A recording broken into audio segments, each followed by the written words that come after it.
Hello, everyone. I'm Jim Garrison. I want to welcome you to this session of Humanity Rising as we return to a theme that is gaining public awareness and which we have been very preoccupied by over the last 18 months or so on Humanity Rising.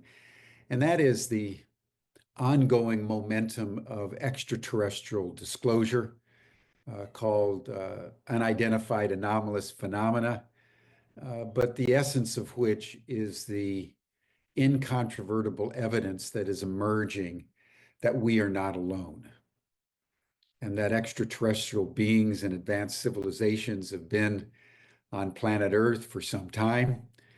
And there is evidence of contact, retrieved craft, retrieved biologics, as they're called.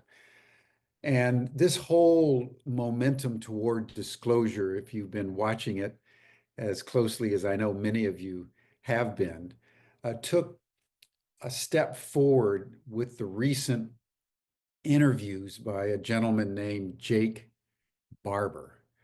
First with Ross Coulthart on News Nation and his program Reality Check, and then subsequent interviews both by Ross and also Jesse Michaels on his podcast, where really for the first time the public has been given the opportunity to hear the testimony, essentially, of someone who's had direct contact. And this has been what everyone has been wanting for many, many years.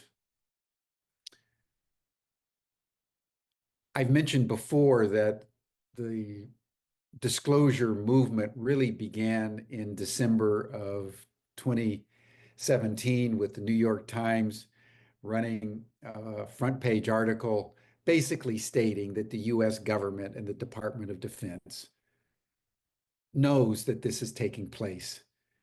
And that started a momentum in the US Congress that led to multiple hearings.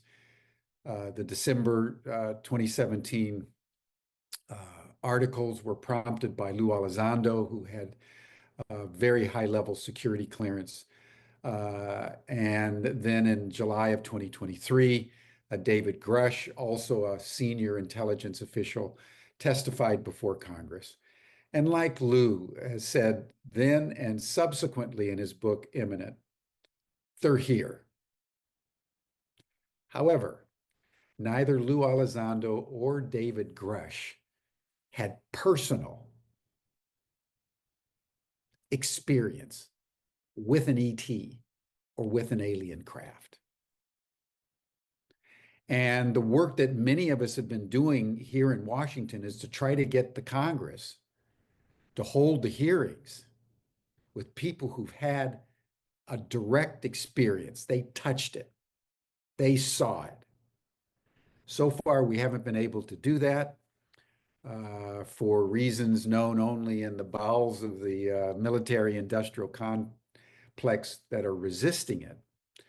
But the witness now of Jake Barber, which I encourage all of you to Google or look on YouTube, these are all publicly available, is basically with someone who was working as a private contractor for various private corporations and government agencies as a helicopter pilot that was retrieving alien craft.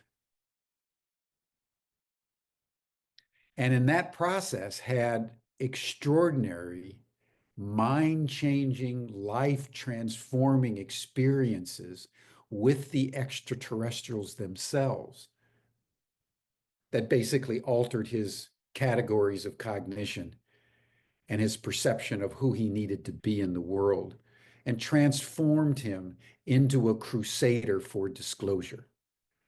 But he did so with such skill that his new company, Skywatcher, is now officially working with the DoD and other three-letter agencies to retrieve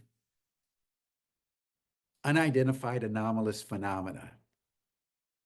And what he's asserting, and has been filmed, and you can see it, is that they're not only able to retrieve these craft, they're able to communicate with the extraterrestrials in the craft and get the craft to land. It's called psionics. So we're now getting closer and closer to public disclosure at a level of reality that will leave no doubt even to the greatest skeptics. And this is what we're working on in Ubiquity's ET studies program, is how do we, as ordinary people, learn the remote viewing and the mental telepathy skills to have direct, intelligible communication with extraterrestrials. It's an extraordinary moment in human history. And our ET studies program is on the vanguard of making that happen in a way that ordinary people can establish contact with these beings and begin what we're calling ET citizen diplomacy. Just imagine if thousands and millions, maybe billions of humans were directly in contact with extraterrestrials. The world would completely change. And that's what we're working toward.